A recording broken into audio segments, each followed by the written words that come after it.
The European Forum for New Ideas 2015, Day 3. Let us begin. We're in for a very intensive day. Good morning, ladies and gentlemen. My name is Dorota and I have the immense pleasure to welcome all the representatives of the world of business, politics, international institutions, NGOs, the world of science, and the media. For 5 years, we have been meeting in Sopot to discuss, to exchange opinions and establish contacts. I believe that yesterday's networking evening was very fruitful in terms of strengthening those connections, and I've been even wondering whether we shouldn't begin this morning with yesterday's exercises. Shall we? Do you feel like this as well? Shall we dance a bit? Maybe during the break, because we are in for a very intense round of discussions. As I said, 2 plenary sessions and then 2 rounds of parallel panels. And later on, we are going to meet here in the Pavilion of New Ideas at the closing gala, where we are going to find out the recommendations, the Sopot Declaration. As usual, here in Sopot, this declaration, the statement, will conclude the meetings of the European Forum for New Ideas. You've got to admit that the weather is magnificent. The organizers, the Leviathan Confederation, Business Europe, and the city of Sopot have made sure that the weather is absolutely fantastic.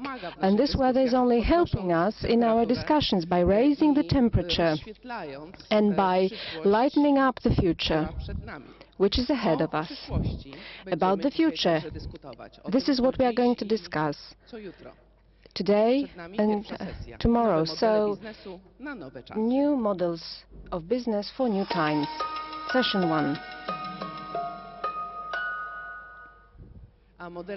The moderator will be Marek Tejchman, who represents Gazeta Prawna daily.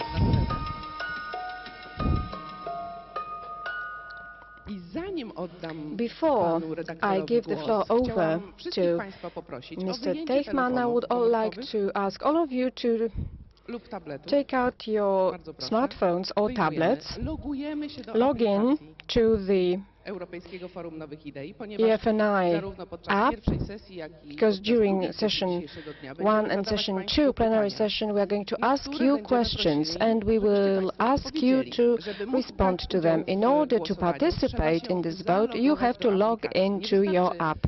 It is not enough to download it onto your smartphone, tablet or PC. You need to log in as well, so be ready to vote. Over to you. Thank you very much. The organizers have ensured a great turnout for this discussion. I am going to speak as little as possible to leave as much room as possible to our magnificent panelists. First, head of campus at Google, Sarah Drinkwater. Please join me on the stage.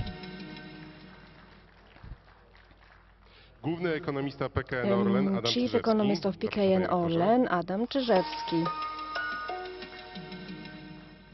Professor of Toronto University, Alexander Manu. Piotr Moncarz, Stanford University.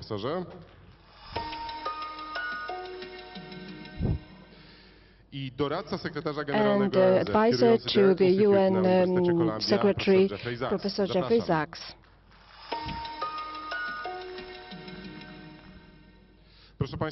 Ladies and gentlemen, the panel will be in English and in Polish. I apologize, we will be translating the panel. Our panelists unfortunately have interpreting devices, but if we switch between languages, please forgive us.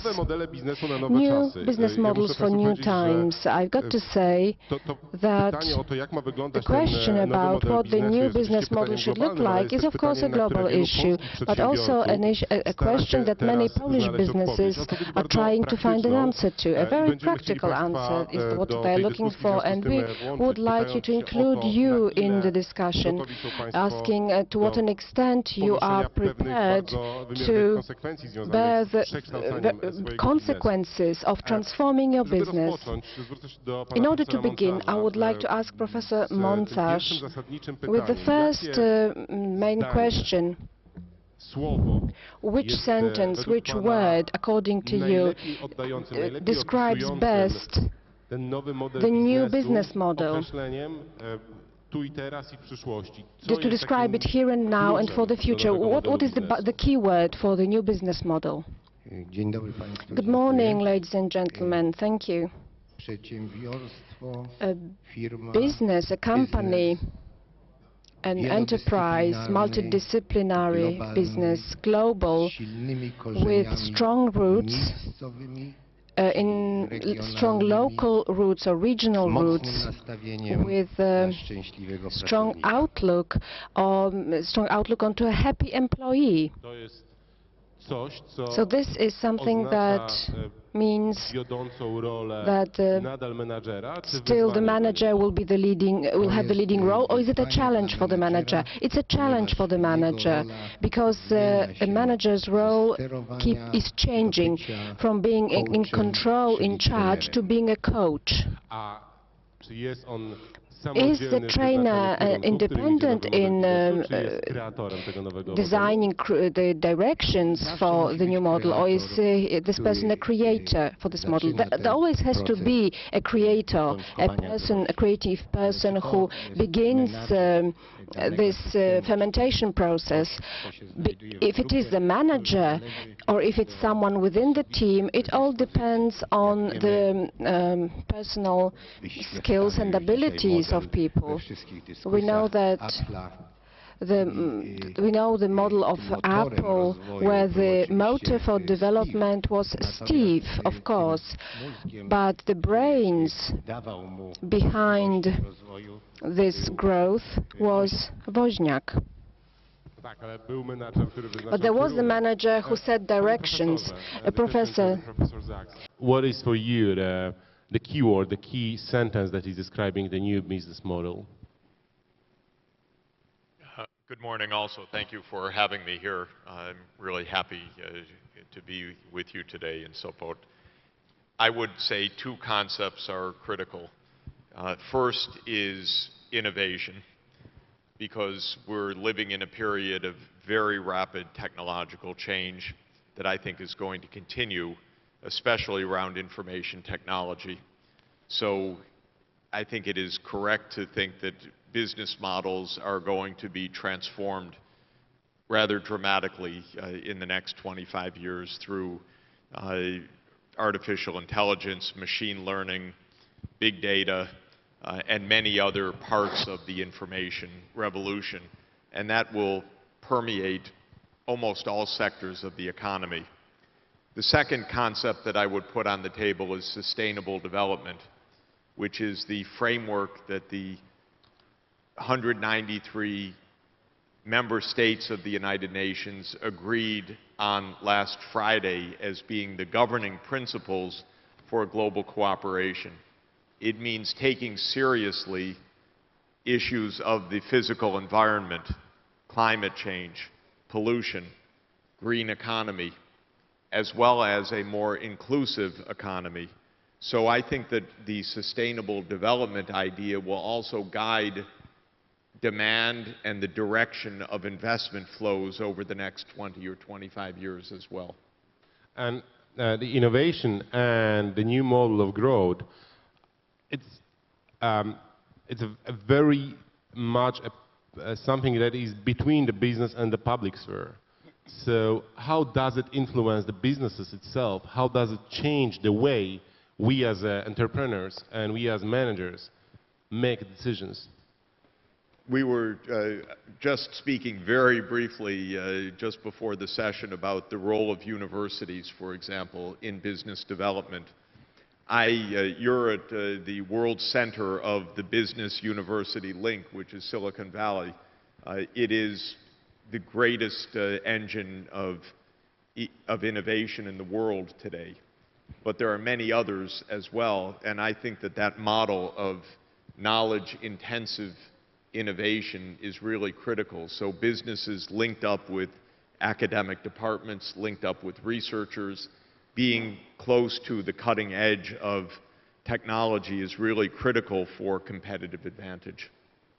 And it is already linked strong enough, or this linkage needs to be built up? The presence of the businesses in the universities is strong enough, the relation is good and strong enough to build the culture of innovation in businesses itself? Well, I think if you look at Poland's universities, for example, there are 2 or 3 that rank in the top few hundred universities in the world. I'd like to see more. So I think that this is one of the key national advantages that you have Jagiellonian University, Warsaw University, and so forth, but I'd like to see them in the top 100. If you look at the top 20 universities in the world on most rankings, 10 to 15 of them are in the United States right now. This is critical for the U.S. Innovation. It's one of the reasons why the U.S. remains the growing economy in the world. So in addition to looking at your business rankings, I would look at your university rankings. Thank you very much. And this is something that Dr. Czyżewski was mentioning very often, the relation between the university environment, the university science, and business. Panie doktorze, w jaki sposób, to samo pytanie oczywiście na początek, jakie jest słowo, które najlepiej, czy zdanie, które najlepiej opisuje ten nowy model biznesu w przyszłości, w jaki sposób my powinniśmy, tak jak powiedział Jeffrey Sachs, przełamywać tą barierę pomiędzy biznesem a uniwersytetami? I work in a business which is called the energy sector. It's a downstream company which processes oil and prospects for gas. We invest in the power industry, energy. From the point of view of our business, which to be honest is a global business, one of the most important things is development, growth and accountability or responsibility. And accountable development, accountable growth. This is important because we are now at such a point in our company where we have already used up the possibilities for the commodities industry. In the commodities industry, you normally compete with on the costs level, but to grow, to develop, you need new technologies. Until now, we could have this approach that if we needed something, we bought it in the marketplace. We had the edge of low labor costs. So using the available technologies at lower labor costs gave us the benefits. Today, the Polish economy achieved some success. It is almost among the 20 biggest economies. The GDP per capita places us among economies of high GDP, and the growth, which is about high-income economy. And for this reason, we have to think about how to obtain new technologies. We need to think about innovation. And that's where we have a problem that we've found difficult to overcome. But I think we did find some solution, because the relationship between business and science is based in the economy, in the state. And the state also has a role to play here. We need to ask ourselves a question: where does growth come from? And what is the role of the state in creating this growth? So far, we've confused causes and effects. If you want to manage processes, we have to have separation here. We need to know where the cause is and where the effect is. And rather than manage effects, we need to manage the causes. And the cause of global growth is innovation. And where does innovation come from? We used to think that innovation is business's response on external shocks that happen outside, like accidental discoveries, for example. When we look at the economies today, there is a big role to play by the state in innovation processes. And what role should the state perform? Innovation is different from technologies which have matured already, because when we invest in innovation, we don't know what the final outcome will be. You start with certain needs, and we look for sources, for ways to meet those needs. So we don't know what will meet the needs. That's why innovation should be technologically neutral. But business, on the other hand, is not inventing innovation. Business has a share, some part in creating innovation, because they put together products or services which meet certain needs considered to be the leading needs or the most required needs, but based on what already exists. So it is important to provide those building blocks to the business, and there's this role for the state as a mediator between business and science. It is said that we invest in universities, but the role of universities is to publish, not to have applied solutions. That's what the situation is in Poland, at least. So it is important to have funding for research, but it should be research that should be applied. And because we want to be technologically neutral, because that's the only thing that leads to innovation, we need to know what needs we want to meet, or what we are looking forward to. And the state should create a certain vision of how the society should develop and allocate certain funds to look for technologies which can meet those needs. Now, if you allow me, referring to what Dr. Czyżewski said, a question to you in the audience, you can use the app to vote, a provocative question of sorts. I hope you won't be offended. Are you prepared to give away the leading role in building the new business model to the state? So we are moving this thesis on the role of the state to extreme almost. The role in connecting business and science. So are you prepared to let the state, to hand over the leading role of building the new business model to the state? You can see that the answer no is growing here. As you can see, the percentage is growing. So the question was provocative, as I expected. So one more question to you.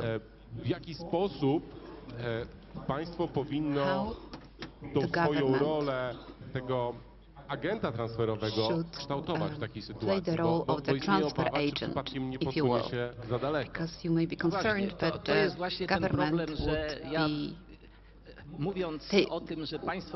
would get carried away. Well, that's the point. I said that the government has a role to play with innovation processes, and I think that I should explain how this role should be played out. Because in the European Union, the general perception is such that the government is impatient, doesn't want to wait for innovation.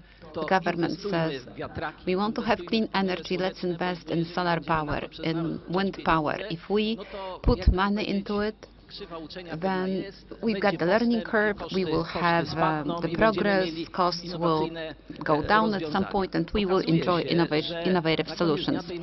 At the end of the day, it turns out that game changers pop up elsewhere. For instance, the US shale gas technology is a game changer because it turned around the pricing and it disrupted the processes. Now we have low oil prices, sort of the mega cycle of oil prices has come to the end. We are looking forward to what the future brings. But when we speak about the role of the government in creating innovations, I should say that the Polish government does not play this role. But if we want to take a look at it, it makes sense to explore the US case. When you study the majority of innovations that were conceived in the US, well, usually the very beginning was some kind of the research project that was sponsored by the DARPA American agency. So the internet, the mobile phone, that's their origin. And the same is true for medicine. With cancer research, generic medication, so if there were no public investments, then it would be hard to push it forward. But Americans started to invest in new technologies when they got scared when Russians were ready to shoot the Sputnik into the space. That was a major kick, and that's when they set up that agency.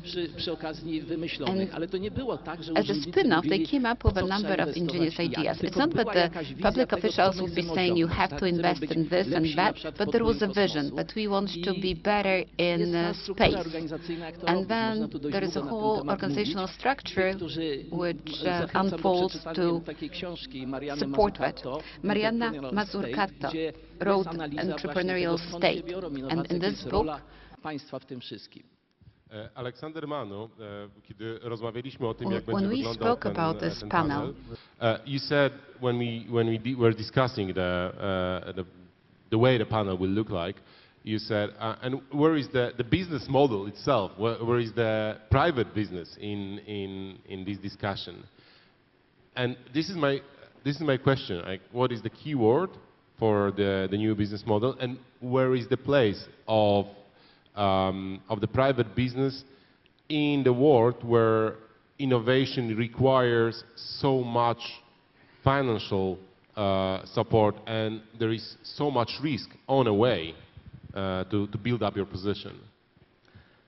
I would like to first answer your first question, the key words, because I have the answer ready. So, you asked initially about one phrase and 4 keywords. The phrase or the expression that I favor these days is emergence is the constant, your business is the variable. We're talking about the future. So don't expect your business in 5 years to look anything like it does today. The 4 words are connected, 2 to the enterprise and the other 2 to the market. The enterprise words for the business model will be courage and vision.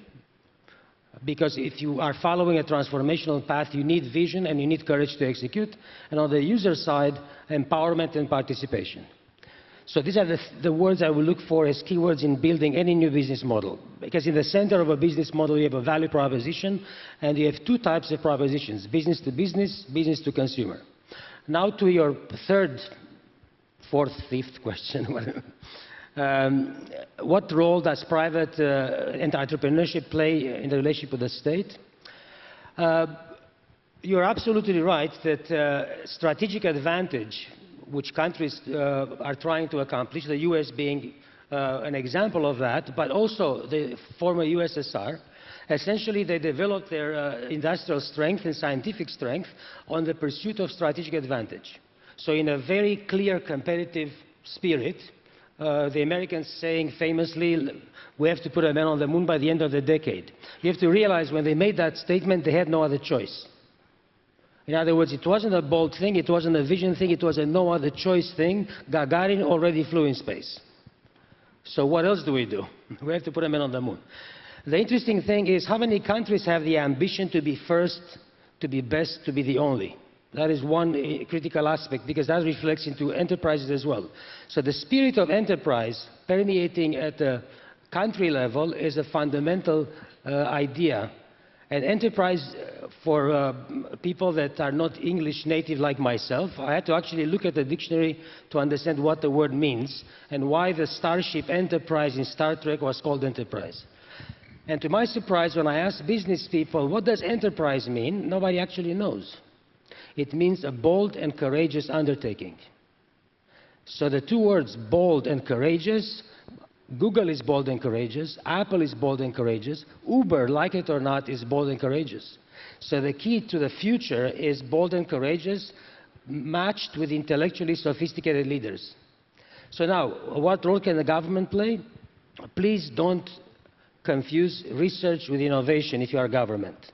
Government does this all the time. Governments think that research inputs and outputs are equal to innovation inputs and outputs. And you correctly said, we don't know when innovation happens.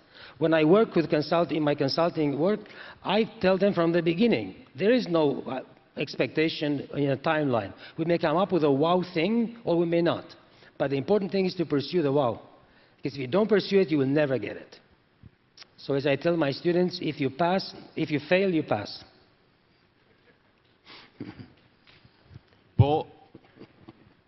Bold and courageous.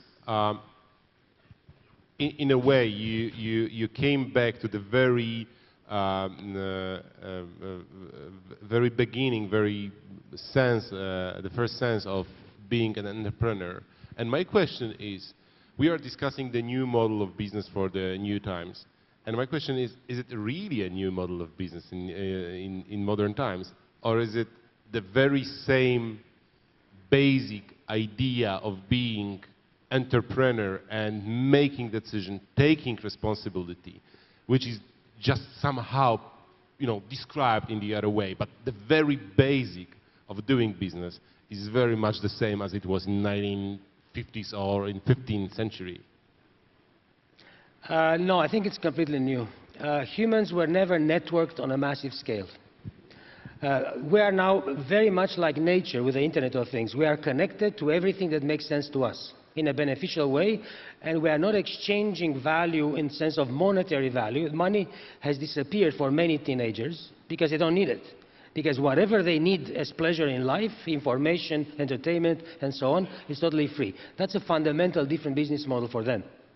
And that empowers them to create in an unprecedented way and to participate. When you have empowerment, participation and co-creation, you have a completely new business model than in the model in which monopolies used to dominate the world. So it's not that we are retrieving something we had many, many thousands of years ago. No, we have an unprecedented distribution and transmission of culture. Technology is helping us a great deal realize who we really are. And I'm very optimistic that we will continue to discover we are amazingly creative and amazingly imaginative. Thank you. Sarah Drinkwater, the very same basic question for you. What is the key word, a key sentence describing the new business model? And I would like to ask you to share your experience with you as a head of the London Google campus.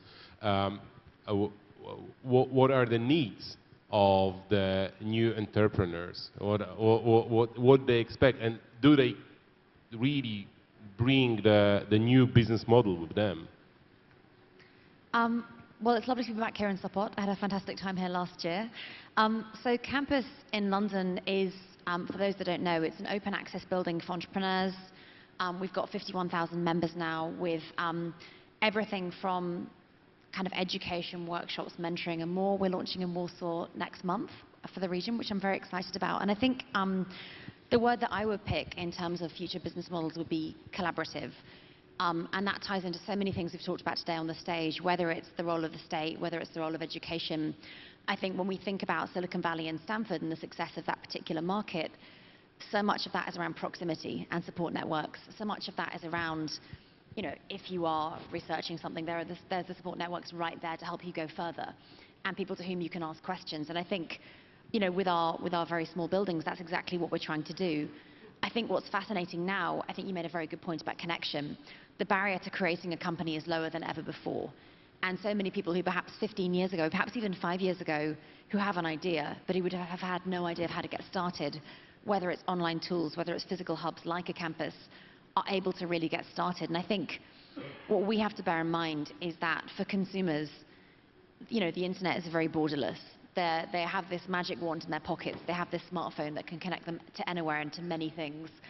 And it's how can we support that as countries, as companies, as individuals? How can we kind of help people who are disrupting the way that we live, think, and are. And I think it's a very exciting time to be an entrepreneur. And I think the role of particularly state, there's definitely a big role there to be played. I think if you look at what the UK government has done around bringing coding into schools at the age of 5, it still strikes me that a lot of our educational markets are comparatively passive.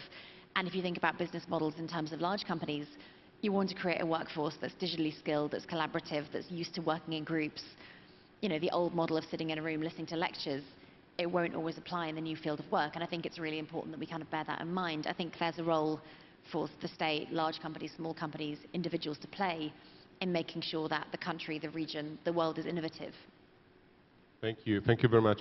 Professor Sachs, Professor Manu pointed out that people never network that much as we do network right now. So does it mean that one additional word could be added to the description of this new business model, which is cooperation? And do you think that the modern capitalism, the way we own things, the way we manage our companies, and the way we manage organizations is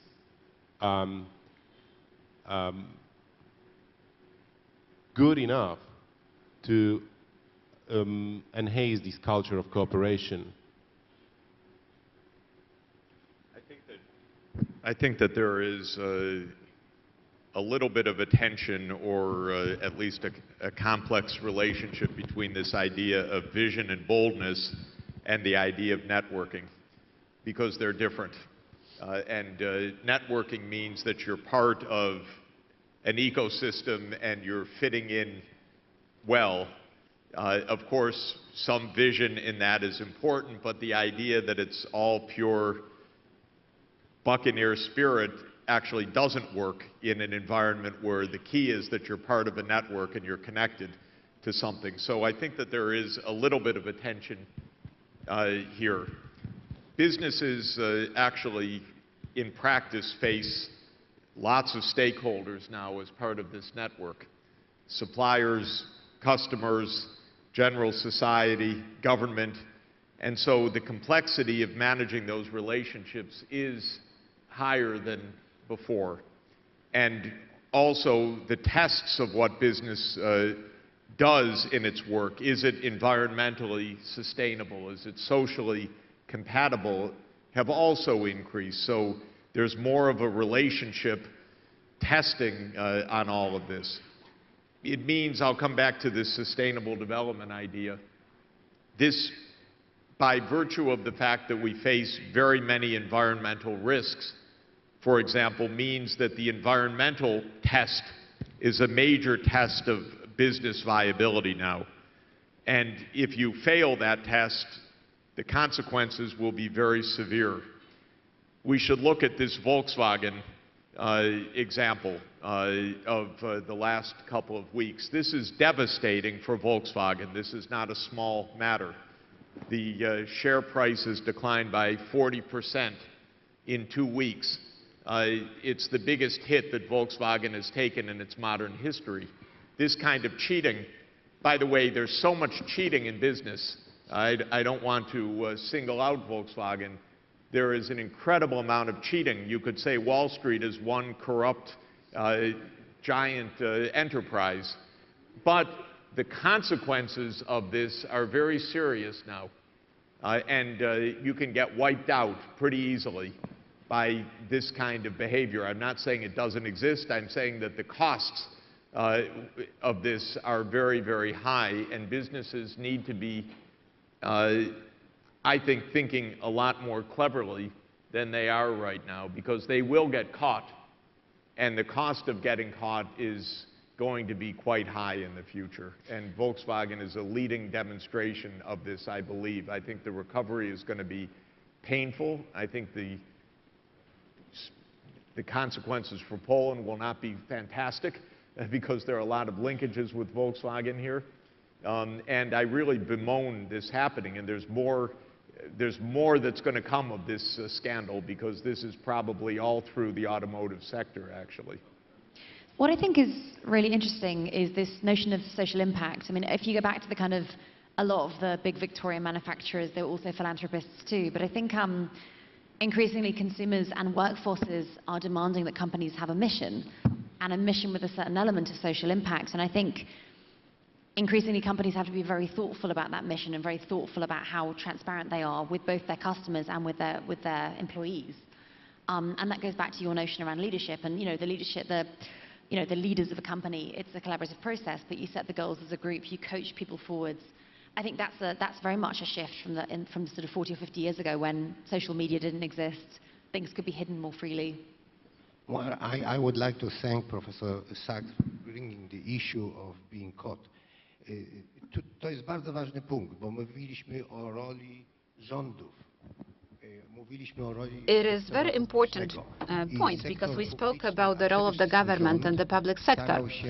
The public sector and the government in first place has always tried to stimulate the right behavior of entrepreneurs and companies with regulations. And the Volkswagen example proves that it doesn't really work the way it was supposed to work. Well, the Volkswagen has not been punished by the government, but it was punished by all the stakeholders. The stock price went down by 40%, not because of the lawsuit by the American government. The stock price went down because everyone feels cheated. But Volkswagen is also a fascinating story, because this is the company where private ownership has been gradually reduced to enable more ownership of the land of the German region. So the question is to what extent it changes the model of capitalism. Yeah, because you said that there is some tension between these buccaneer spirit and the idea of networking and the idea of cooperation. Is it that it is, in a way, the tension that is between the short-term perspective and the long-term perspective? Or would it be too much of a simplification? Or maybe it is the tension between the interest of the shareholders, the very short-term interest of the shareholders, and the long-term interest of the company as an entity. And then there is a question whether the mark-to-market price, the ownership by the stakeholders that are interested in quarter-to-quarter results is the way we should manage ownership in the modern economy. Okay, the questions are getting more complicated. It was easy to identify a term or two, harder to define what the direction of success is going to be. I think, again, I would start with some fundamental points, which is that because of the speed of information technology change, business models are going to be very different and disrupted in the future. This is first starting point. Second, I think maybe we should also spend a moment here to look at the differences of, take Uber, which has already been mentioned, the difference of reaction about Uber in Europe and the United States. In the US, Uber is taking hold. In Europe, it's being stopped. To my mind, this is part of Europe's weakness, actually, because stopping this business model is a big mistake. In the US, politicians also tried to stop it, but they were absolutely, completely rolled over because the public wants it, but the politicians couldn't hold on. But in Europe, the politicians have more power to stop this innovation, and I think it's a weakness for the European economic scene. But at the same time, now let me go further. I'm not so much pleased to keep the politicians in power, but I would say that the public demand for businesses to behave in a responsible manner will rise. So it's not so much what the politicians demand that I'm interested in. I'm not a big fan of politicians in general. But I would say that the punishment from the public can be quite serious. And so this is something that businesses have to watch. Simply tricking the public won't work. There's too much information, too many WikiLeaks, too much Edward Snowden. You're not going to get away with it. When Snowden joined Twitter yesterday, he had 1 million followers within the first 8 hours. So I would say to the business community, you're going to be scrutinized, it's going to be very public, and you're going to have to perform within social norms, not necessarily what the politicians say, but the social norms. So there is another dimension of judging you as a manager. There is a dimension of how you are judged by your owner, your shareholder, but at the very same time, you are judged by the public. Very powerfully, and I think that's going to become more and more powerful. This is what I meant by empowerment and participation initially. And also connected to the idea of being networked, not networks, because children or millennials are networked and nothing can pass by them. If it passes by one, it doesn't pass by the second one, and it spreads virally, and Volkswagen will be punished by its own users, not by governments. The ultimate judgment comes from users' pockets. So I think this is the major difference.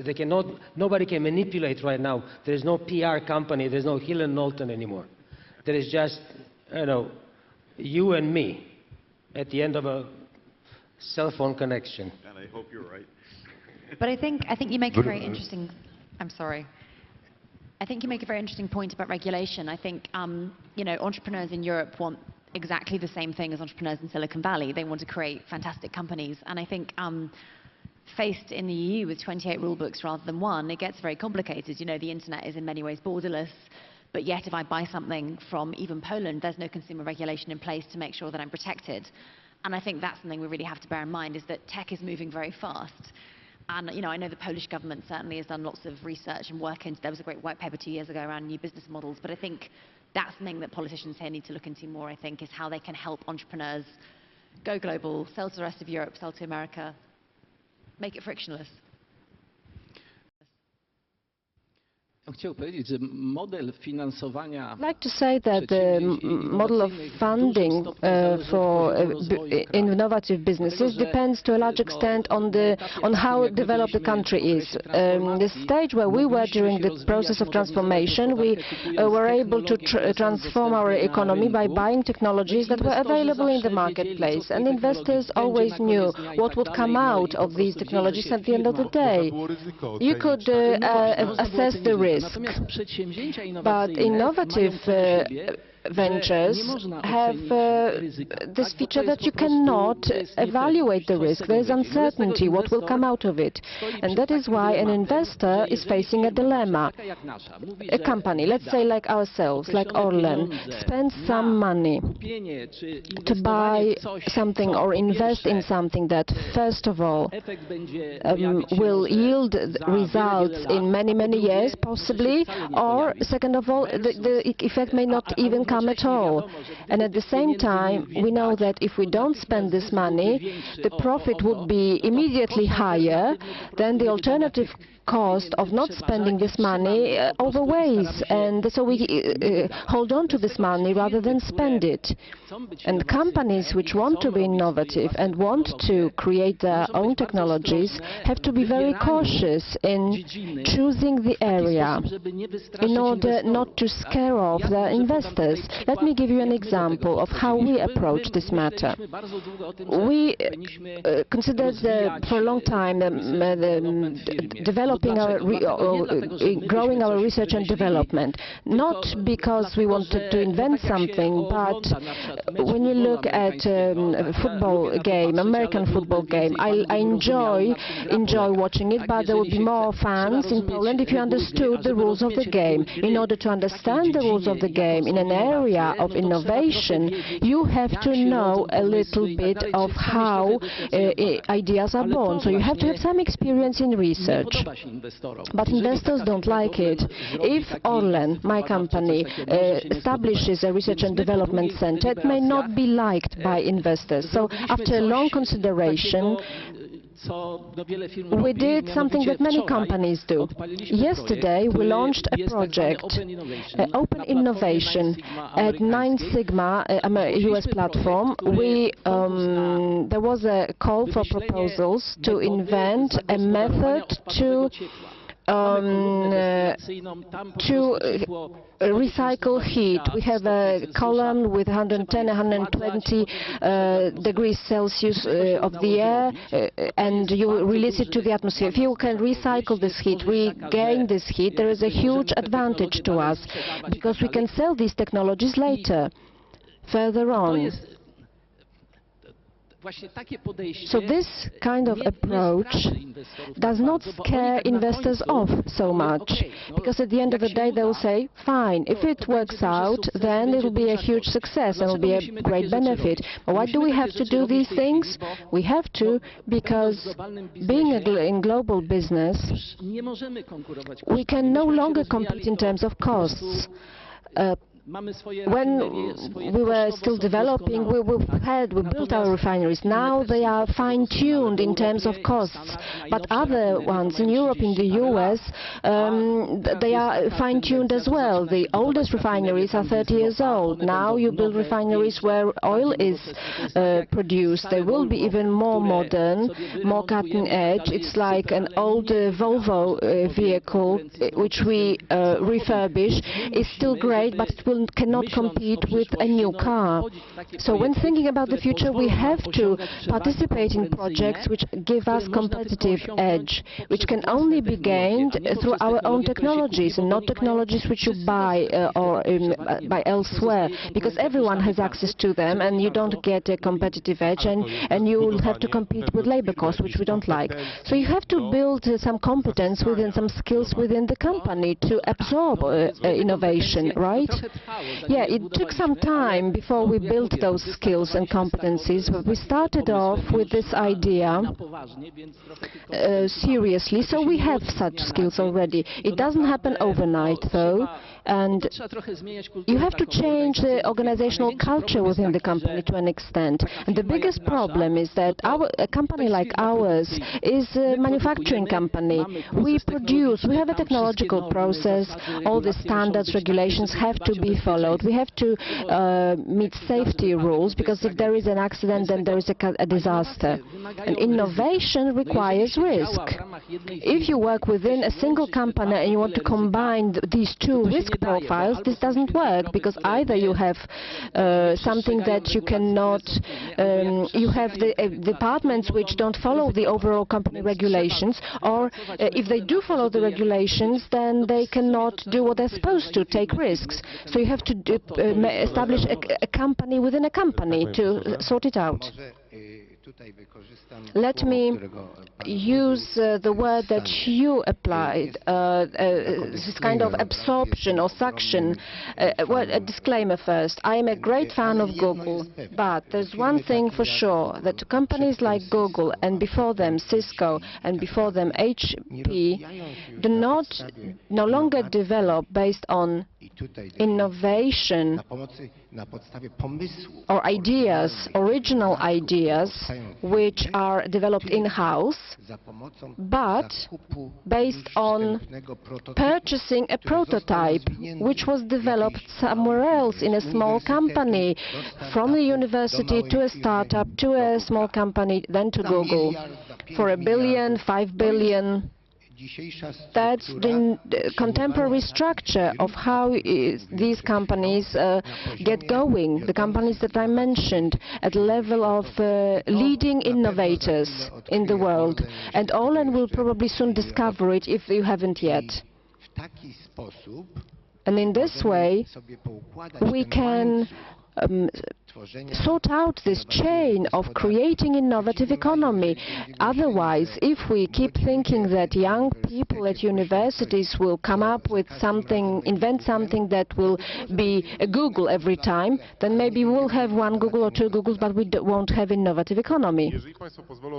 If you allow me, I would like to include you in the audience to our discussion. But before I read out the question, I would like to ask you that I would like to tell you that the answers are anonymous, so you have to be brutally honest, even cynically honest. Because from my professional experience, I've worked in 4 listed companies, and I realize what innovation processes looked like in these companies, and I would probably always say no to this answer no to these questions. And it's also a question to public company representatives about organizational culture, because we're coming back in a way to what Professor Sachs described, collaboration opposed to buccaneer spirit. And the question is whether the organization is prepared to avoid long-term benefits and have short-term risks. But how in a daily management are you prepared? Is the organization ready to give up the short-term profits for the sake of long-term advantages? So give up short-term profits for the sake of long-term advantages. Thank you for your honesty. This is one of the main issues that we are struggling with. The number of the people saying yes is rising. This is Sarah Drinkwater wanted to give her comment. I'd first like to respectfully disagree about Google's model, I'm afraid. I mean, and just to emphasize how campus works, it's not about us buying companies or hiring people. I think this is a really interesting question, right? Short-term profit versus long-term advantage. I think the way that we think about campus, particularly being this open space for entrepreneurs, is obviously because 75–80% of new companies, we all know the stats in this area, do not succeed.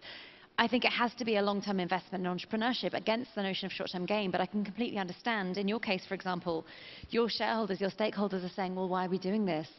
And I think that's where large companies have to really be careful, is you have to kind of think towards the future and think about, there may not be a gain this year, there may not be a gain in the next 5 years, but in the long term, how can you encourage this culture of accepting failure, this culture of being more comfortable with risk? And I think that's something. So for me, I came to Google almost 4 years ago now from startups, particularly a German startup that I worked for. And in many cases, these companies failed quite slowly and quite painfully. And the attitudes towards risks then in Europe were very different to how they are now, I think. And that's something that's spreading throughout the world. You can go to Seoul or to Berlin or Vienna or Budapest. And it's that you're increasingly hearing from entrepreneurs the comfort with risk in a way that I think large companies aren't sometimes. I think this is a great question, but it brings us back to where we had some conversation at the beginning, and that is the role of government and the role of universities. Because that is one place where it's possible to take a longer-term position. I don't mean politicians giving out the money, but I mean public institutions giving out the money. The way that DARPA worked in the past, or the way that the National Institutes of Health in the United States worked, is that there was a lot of long-term visioning, mainly by the scientists and the technologists themselves, looking where could we be in 10 or 20 years. The politicians voted the money for that, but they didn't determine the projects. And I think that's quite important, simply having the right kind of organizational mix where the public sector plays its role. The universities are definitely long-term creations. Jagiellonian University goes back to 1350 or so, I think. This is a long-term institution. And we should view the universities as places where you can do a 10-year or 20-year research project and really roll out some very long-term thinking that can then play a very decisive role down the road. So I like the fact that at least 40% of the businesses represented here said that they were prepared for a longer term. But I think part of the way society can lengthen the time horizon is through these mixed public-private partnerships. Politicians do not have long-term time horizons, by the way. So politicians may have the shortest time horizons, or CEOs and politicians tend to have very short-term time horizons. We have to make the institutions look for the longer term consciously, to say this is a 10-year project, this is a 20-year project.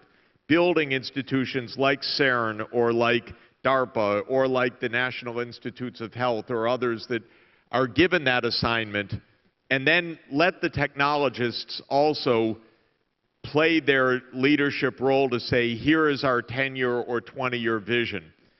In the year 2000, the biotechnologists were brought together by the National Institutes of Health and asked, where should the genome project be in 15 years? And they said we should have a $1,000 per person genome capability. At the time, the cost was $100 million a genome. And they did get it down in a 15-year period to, it took 14 years to reach the $1,000 per genome. It was a long-term, 15-year scientific vision that was put through. And that, I think, and then, of course, whoever did that became rich mainly by selling it to an existing large company whose job generally isn't innovation but scale. So the innovators can be small-scale, university-based, funded partly publicly, partly by venture capital. Then they do get swallowed up by a large company that can take them to scale.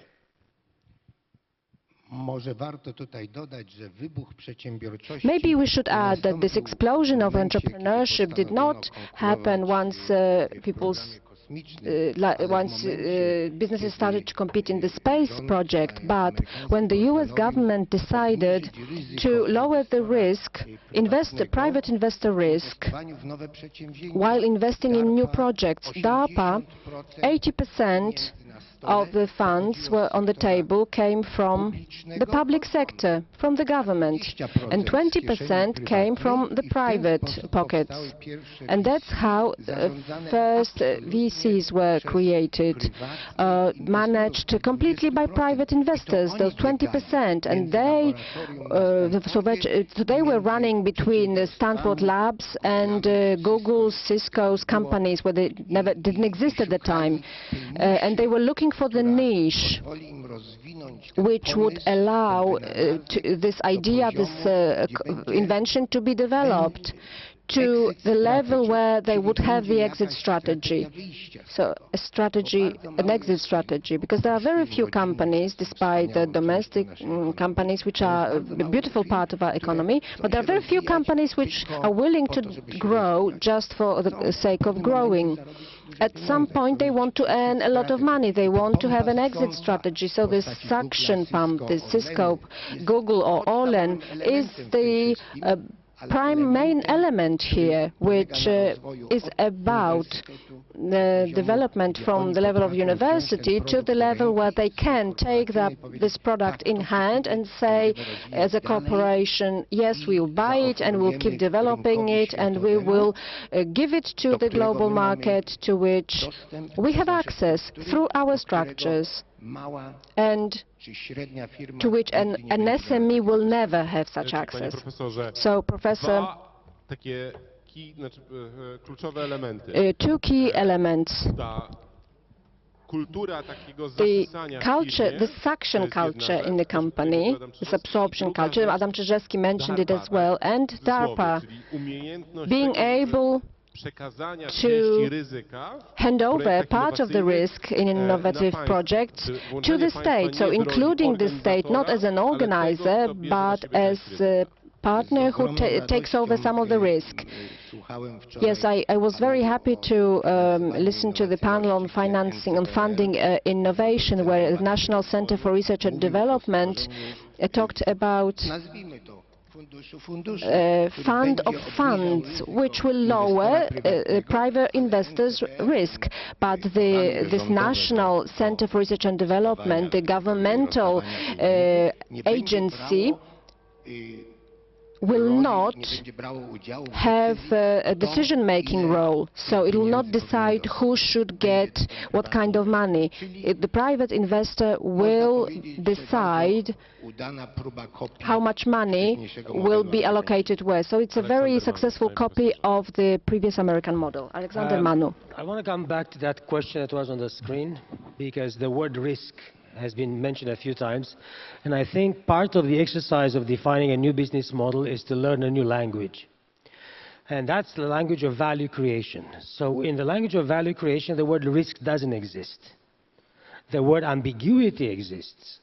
So I think if we are phrasing the future in terms of, is this risky? Well, doing nothing is risky, doing something is risky. So risk is, let's call it ambiguity. So I think if we rephrase that question, more people will be willing to surrender their comfort to a value creation future in which value may bring back, not riches, but a totally different future. So I think the idea of understanding that we now speak a different language, we create value, we deal with ideas, we deal with concepts. These are not measurable in the old metrics. They are measurable in a completely different way. We don't measure sugar, we don't know why we like it. But chocolate is probably the best thing ever, and we don't know why. Thank you very much. Proszę Państwa, już jest czas na zadawanie pytań przez Państwa. Ladies and gentlemen, now it's time for questions from the audience. I want to encourage you to raise your hands if you want to offer questions or comments. And I have a suggestion. Since we have Deputy Prime Minister, Mr. Janusz Piechociński, perhaps we may invite the Deputy Prime Minister to take the floor. Co jest najbardziej fascynujące? What is the most fascinating? It is absolutely fascinating to have people from academia and business saying that our world has reached some conclusions after the great global crisis, and governments have not. So now we will have the cleansing of the overrated high-tech companies, and then everyone will come to the government saying, save me, because business is selfish, and the government has to be community-driven and has to do everything for everyone. Very few people control so much power, control the world. And we have a civic society and the new quality of participative democracy, direct democracy. So perhaps what we are looking forward to is the authoritarian democracy. In other words, we have people who have money to program everything. And take Afghanistan and their experience. Would you suggest to them that forget about the industry, forget about the chimneys, think about the brains that will be steaming. So the same Anglo-American model should be suggested to Algeria, where 90% of students who complete high school are girls, but once they get married, 90% of them are homebound and stay at home. I think that we are still looking back, and based on that, we are trying to make projections about the future. And take this simple game that you have to maneuver around the maze, and you face one wall and another, and eventually you find the door that takes you the side way. So if you suggest to the rest of the world that everyone should get on the pathway to innovation, and innovation is not just technology, it's also mental innovation. Be open and prepared for the changes. Embrace the changes, create the changes. Don't be afraid of the world shrinking. Don't be afraid that people who are worse off, they will come to you and they will come with some ideas. It could be business ideas as well. I